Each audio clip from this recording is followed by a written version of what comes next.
Hello everybody, Corey at Gemini Guitar back for Gothic episode 7. So let's jump right into it. This is really good for practicing specific post-punk or Gothic picking patterns, which I find are a little bit different to the standard way, say alternate picking. So for example, in the first idea that we're looking at, there's 3 of them. We're going to be using the 5th, 4th, and 3rd strings. And what we're going to do is we're going to use a down, down, up to begin with. But to finish off the 8-note sequence, we're going to pick down, up.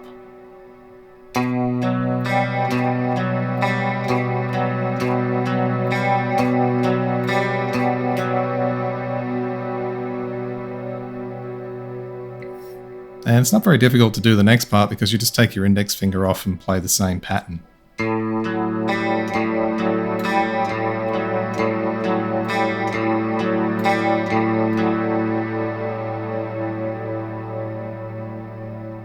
Now the only difference with the next 2 bars is that we're using the 6th string for the bass note. So we can use the middle finger to fret the 3rd fret, or the index, or the thumb. It's up to you. I'm just going to use my middle.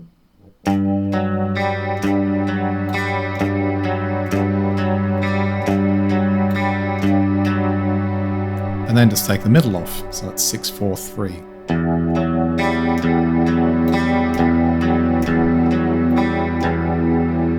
And just to give us a bit of reprieve at the end, we're going to pick the 1st and 2nd strings. I'll start with an upstroke. That gives us a little bit of time to get into the next section. Okay, so the next part is kind of reminiscent of Dead Can Dance, the early stuff, which was more Gothic orientated.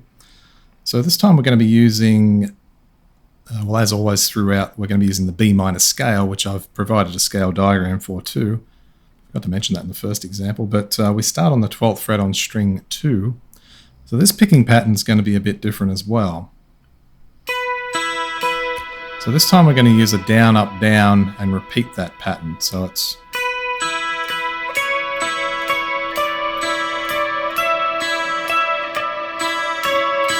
Now this time we've got 4 notes at the end that we need to deal with, so this time we're going to pick those down, up, down, up. So the pattern will be down, up, down, down, up, down, down, up, down, down, up, down, down, up, down, up.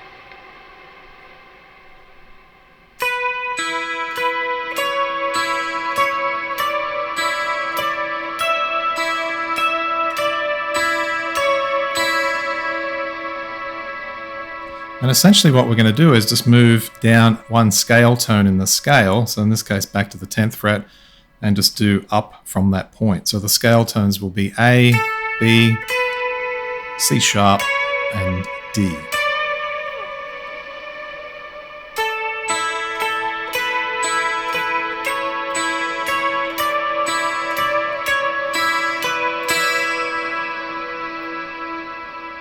And then at the end there, 14th and 12th fret. Move it down another scale tone.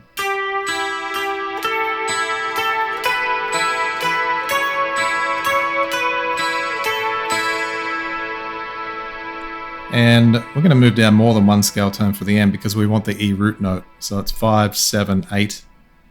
And I think that's it. Yeah, so we get...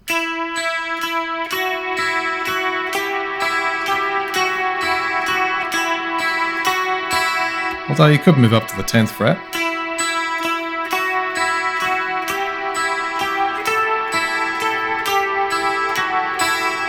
And that works just as well. I mean, essentially what I'm doing here is just giving you a starting point.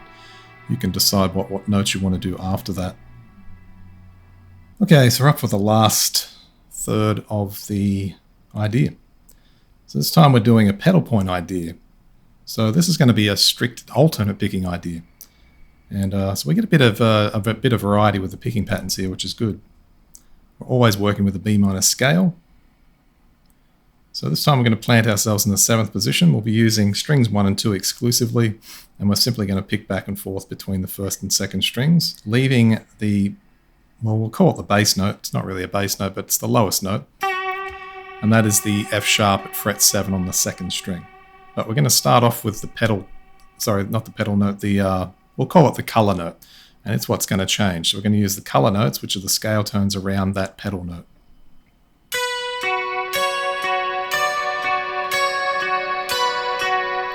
Going back though, we can skip over the ninth just for a bit of variety and use 10, 9, 7. So we get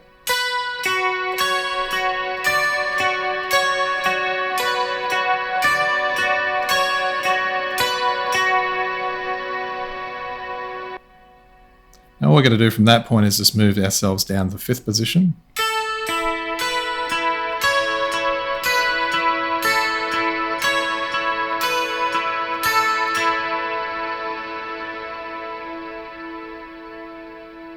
Third position.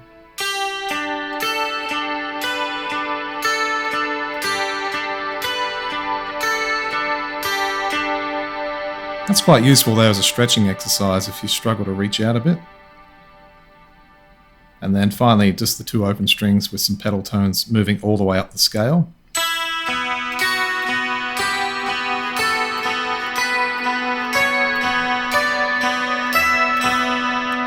And we'll end on a B5 power chord in the highest octave. Not often you're going to find a power chord there, but it does happen occasionally. You could end on some natural harmonics. Whatever floats your boat. B minor triad. That's 14, 15, 16. 1, 2, 3, strings 1, 2, and 3. Even up here if you wanted to. So there's a variety of options there for you to explore and enjoy. So that's about it for me for the time being. Thanks for supporting me on Patreon. It's always very much appreciated. Keeps the channel going. And I'll see you at the next lesson. So until then, bye for now.